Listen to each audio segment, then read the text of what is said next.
Өсвөрийн парламент 2025 хөтөлбөрийн нээлтийн үйл ажиллагаа 2025 оны 10 дугаар сарын 25-нд Төрийн ордонд боллоо. Washington Teens буюу сургуулийн орчин дахь аюулгүй усан хангамж, ариун цэвэр, эрүүл ахуй ба өсвөр үе сэдвийн хүрээнд зохион байгуулж буй Өсвөрийн парламент 2025 хөтөлбөрт оролцохоор 21 аймаг 9 дүүргийн нийт 400 орчим хүүхэд бүртгүүлснээс 126 сурагч шалгарсан юм. Энэхүү хөтөлбөрийн нэгэн чухал хэсэг бол цахим хичээл юм. Оролцогчид маань 21 аймаг 9 дүүрэг Монгол орны өнцөг булан бүрээс 7 хоног бүр цахим хичээлүүдтэй хамрагддаг. Парламентын боловсрол, үндэсний ус, ариун цэврийн байгууламжийн стандарт ба хүртээмж сэдвийн хүрээнд тус бүр 8 нийт 16 цахим хичээл зохион байгуулагдсан бөгөөд тухайн салбарын шилдэг мэргэжилтнүүд, сургагч багш нар хичээл зааж мэдлэгээ хуваалцсан билээ. Энэ жилийн хувьд хүүхдүүдийн оролцоог нэмэгдүүлэх, илүү хүртээмжтэй мэдлэг олгох зорилгоор загвар чуулганыг санаачлан зохион байгууллаа. Загвар чуулган 1. Хөтөлбөрийн оролцогчид дэлхийн усны өдрийг тохиолдуулан анхны загвар чуулганаа зохион байгууллаа. Усны нөөцийн судалгаа, хамгаалал, усны нөөцийн нэгдсэн менежментийн асуудал, ус ба тэгш эрх, сургуулийн орчинд гундны ус сэдвээр хилцүүлэг өрнөв. Улсын хурлын тамгын газрын дэргэдэх парламентын судалгаа хөгжлийн хүрээлэн, усны газар, нэгдсэн үндэсний байгууллагын хүүхдийн сан, цэнгэг ус байгаль хамгаалах төв, Монголын скаутын холбоо, Wash Action зэрэг байгууллагуудын мэргэжилтнүүд оролцов. Загвар чуулган 2.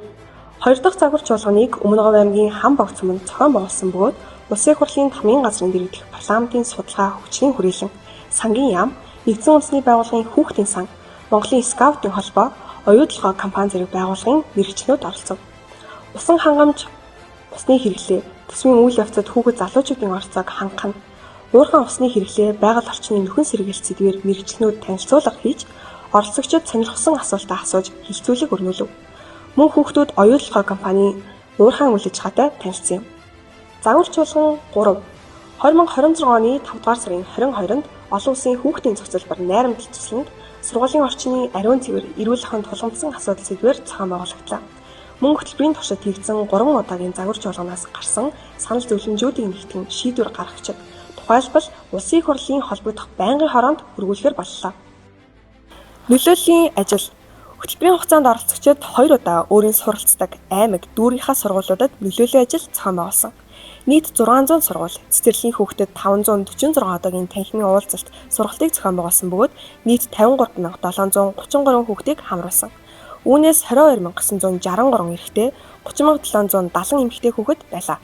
Харин цахим нөлөөллийн ажлын хүрээнд оролцогчид маань мэдлэг мэдээлэлээ хуваалцсан 805 пост, 390 рил бичгийг бэлтгэн цацаж, нийт хандлт 1,191,505 хүрсэн байна. Танилцах аялал, уулзалтууд.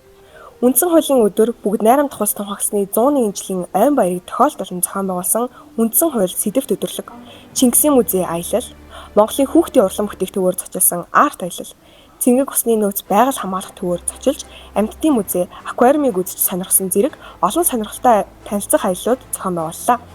Нээлттэй парламент арга хэмжээний хүрээнд зохион байгуулагдсан парламентын боловсрол хөтөлбөрийн сургагч багш оролцогчдын уулзалт хэлэлцүүлэгт хөтөлбөрийн оролцогчдын төлөөлөл идэвхтэй оролцсон. Сайн туршлага, бодит оролцоо. Мөн манай оролцогч хүүхдүүд олон сайн санаачлага, аймаг, дүүрэгтээ сургуультай хэрэгжүүлж, зарим нь төсөл хөтөлбөр болон хэрэгжих шатндаа явж байгааг дуулахад таатай байна.